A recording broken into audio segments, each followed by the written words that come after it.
E ao cumprimentá-los, estendo meus cumprimentos aos demais integrantes da mesa.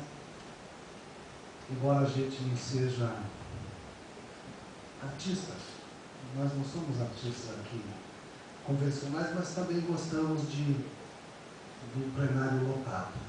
Muito obrigado de coração pela presença de vocês.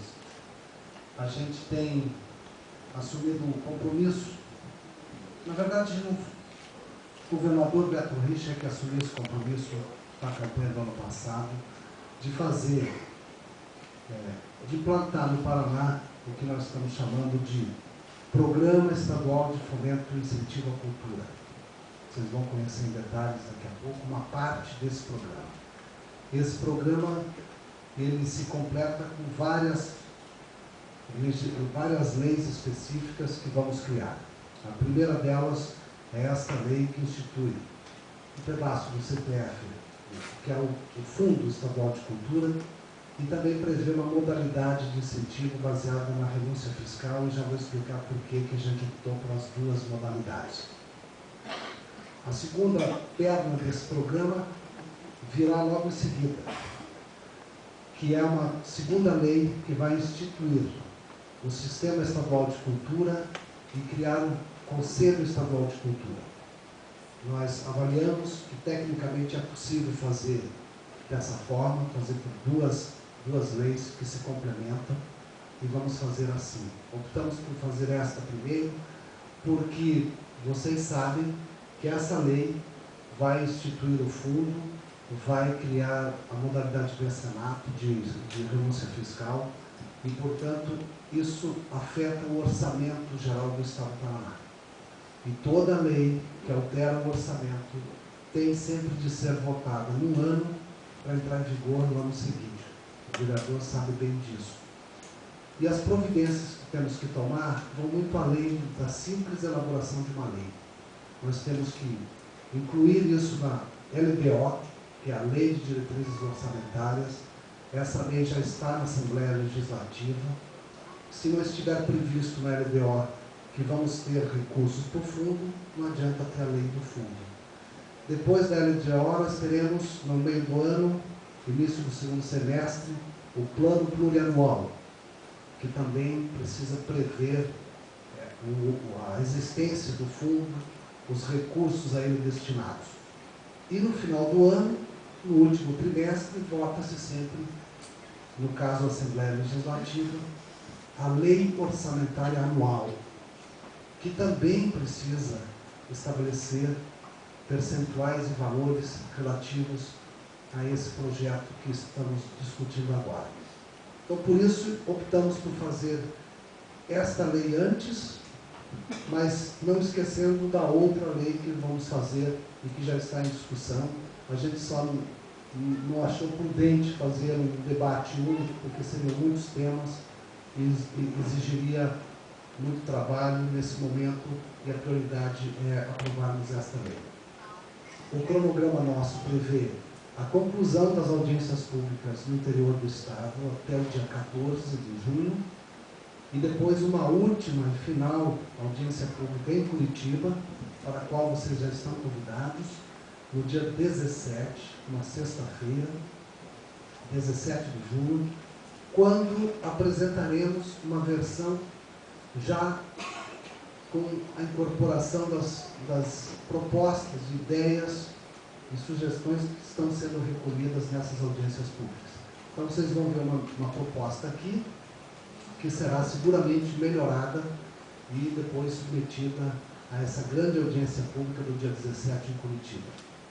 A partir da conclusão dessas discussões com vocês, a lei tramitará pela Casa Civil, pela Procuradoria-Geral do Estado, para depois chegar à Assembleia Legislativa no nosso planejamento, no nosso cronograma, no início de agosto, quando a Assembleia retornar do recesso de julho.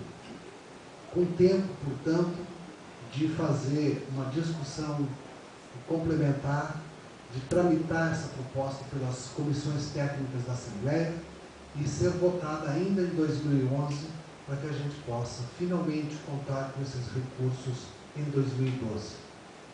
Essa proposta começou a ser elaborada no começo do ano, em janeiro, quando eu criei uma comissão técnica, um grupo de trabalho, com técnicos da Secretaria de Cultura, da Secretaria da Fazenda e da Secretaria de Planejamento, para que a gente construísse uma versão, uma proposta que esteja adequada tecnicamente às normas da gestão pública e a gente não cometa o mesmo erro que foi cometido em 2001, quando foi aprovada uma lei que depois foi declarada inconstitucional porque feria a Constituição Federal. Essa proposta seguramente não tem esse vício de origem. Ela nasce pronta para ser implantada e para ser executada já no ano que vem. Depois nós incorporamos esse grupo de trabalho representantes da Assembleia Legislativa, 2 deputados indicados pela presidência da Casa, e também representantes do Fórum das Entidades Culturais do Paraná. E com isso nós ampliamos o debate e entendemos que essa proposta nasce, portanto, de uma discussão prévia, mas não é uma proposta fechada. Por isso estamos aqui apresentando a vocês e esperamos que vocês contribuam para que ela se aperfeiçoe e seja uma lei moderna e, mais do que isso, seja uma lei aplicável no Estado do Paraná.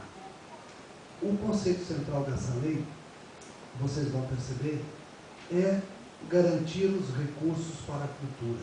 Esse é o objetivo principal dessa lei. Nesse momento, nós queremos que o Estado do Paraná, por meio do seu orçamento, permita investimentos garantidos para a área da cultura, especificamente para fomento da cultura, produção, difusão e circulação de bens e serviços culturais. Esse é o espírito principal da lei. Não nos preocupamos em construir uma lei que garanta reserva de mercado para o segmento A, B ou C. Não nos preocupamos em construir uma lei que tenha a previsão de percentuais para regiões ou cidades, ou núcleos ou segmentos, mas uma lei que garanta um orçamento equilibrado para a área da cultura, um orçamento possível. Vocês vão perceber que as limitações que temos impostas pela Constituição Federal e por um convênio que o Paraná assinou com o Conselho de Política Fazendária, nós temos muita pouca margem de manobra para construir uma lei que garanta recursos para a cultura. Estamos bastante amarrados nisso, mas é o possível e eu acho que é o necessário. Chega tarde, é verdade, chega tarde, mas chega, eu acho que, no momento oportuno de construirmos um projeto interessante para o Estado do Paraná. Eu não vou me alongar muito, poderia falar aqui mais, mas vou esperar que o Maurício faça a apresentação para a gente aprofundar depois o debate. Vocês vão conhecer uma lei enxuta, bastante sintética, que tem, como disse, o objetivo de garantir, em primeiro lugar, essa reserva de recursos para financiar a produção cultural e depois, nos regulamentos que virão, o decreto que vai regulamentar essa lei, que também será debatido e submetido à consulta pública, esse decreto é que vai garantir a distribuição equilibrada desses recursos. E mais os regulamentos complementares, as portarias e as resoluções da Secretaria darão a esse conjunto de normas uma cara bastante inovadora e sintonizada com a realidade do Estado do Paraná. É o que nós esperamos. Agradeço de novo a presença de vocês, nos colocamos à disposição. O Maurício fará agora uma apresentação sintética e bastante mais pormenorizada de todos os artigos da nossa minuta de projeto e depois vamos debater e aprofundar essas questões. Queria dizer 2 coisas para encerrar. Fiquei bastante sensibilizado com as manifestações culturais que eu vi aqui, o poema do nosso amigo, a poesia, o coro da cidade de Foz do Iguaçu. Essa é uma demonstração de que o Paraná tem diversidade cultural, o Paraná tem produção cultural de qualidade. É preciso apenas que a gente trabalhe de forma unida para garantir, em primeiro lugar, recursos, porque sem eles nós não podemos fazer nada, e em segundo lugar, que a gente pense num equilíbrio entre cidades, regiões manifestações culturais, que a gente não procure fazer das dificuldades um obstáculo, mas um trampolim para a gente evoluir cada vez mais e avançar. Se a gente trabalhar unido, nós vamos conseguir o que pretendemos. E essa nossa rodada de visitas anterior é apenas a primeira de uma série que faremos. Vamos voltar para discutir o conselho, para discutir o sistema, enfim, vamos voltar muitas vezes aqui para discutir com vocês, porque entendemos que vocês é que têm o conhecimento necessário para nos ajudar a construir uma política cultural de longo prazo para o Estado do Paraná. Para a gente não ter, a cada período de governo, de tempos em tempos, ficar pedindo, ou se manifestando, ou reclamando da inexistência de uma política cultural. Vamos construir uma política que a gente considere justa, democrática, transparente e que promova o desenvolvimento da cultura do Paraná. Muito obrigado e bom trabalho a todos.